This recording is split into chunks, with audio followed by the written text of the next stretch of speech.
10 నుంచి చదవండి, 10 నుంచి 12 వరకు. మరియు అతడు నాతో ఇలాగ చెప్పాను, ఈ గ్రంథమందున్న ప్రవచన వాక్యములకు ముద్ర వేయవలదు, కాలము సమీపమై ఉన్నది.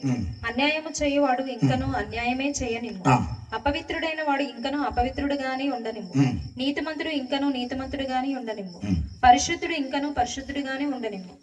ఇదిగో త్వరగా వచ్చుచున్నాను, వాని వాని క్రియ చొప్పున ప్రతి వానికి ఇచ్చుటకు నేను సిద్ధపరిచిన జీతము నా యొద్ద ఉన్నది. చాలు. ఈ 10-11 వచనం నాకు చాలా కాలం అర్థం కాల. పోయిన సంవత్సరం బాగా అర్థమైంది.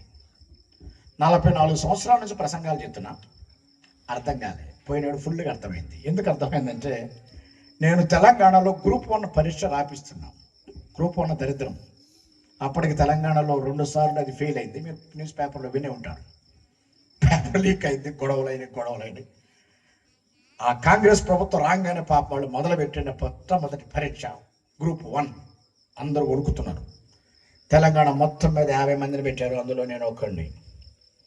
ఈ 50 మంది ఆ పరీక్ష చేయించాలి. ఒక్కొక్కడి కింద 25 సెంటర్లు ఉంటాయి, చేయాలి. ఆ పరీక్ష రోజున నాకు 45 గంటలు నిద్ర లేదు. ఎందుకు? ఫెయిల్ అయిందా? 3వసారి ఫెయిల్ అవుతుంది. బాగదు కదా 3వసారి ఫెయిల్ అయితే.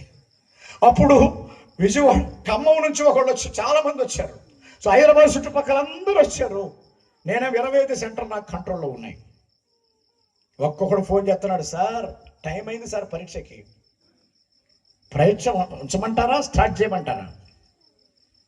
ఏమైందయ్యా?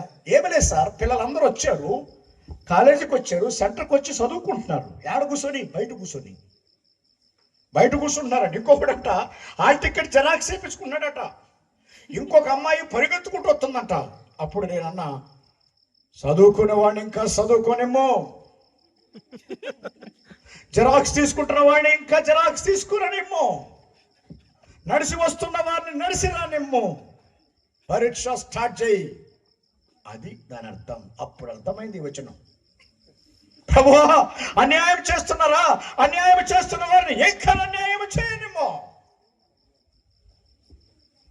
అప్పుడు దాకా నాకు అర్థం కాలే. ఈ వచనం కోసం నన్ను దేవుడు దానికోసం దాంట్లో పెట్టినట్టున్నాడు నా బతుకు. ఈ వచనం అప్పుడు అర్థమైంది.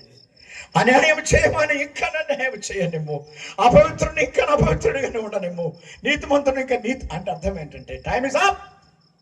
ఎందుకు స్టార్ట్ చేయాలి సార్ పరీక్ష అన్నారు.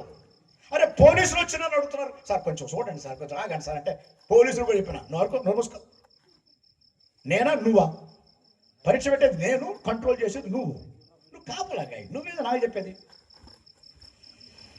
చదువుకునేవాడిని ఇంకా చదువుకోని, జెరాక్స్ వేసుకోండి ఇంకా జెరాక్స్ వేసుకొని, అమ్మగారు నడుచుకుంటా వస్తుంది ఇంకా రాని, నువ్వైతే పరీక్ష స్టార్ట్ చేయి. ఎందుకంటే టైం ఇస్ అప్.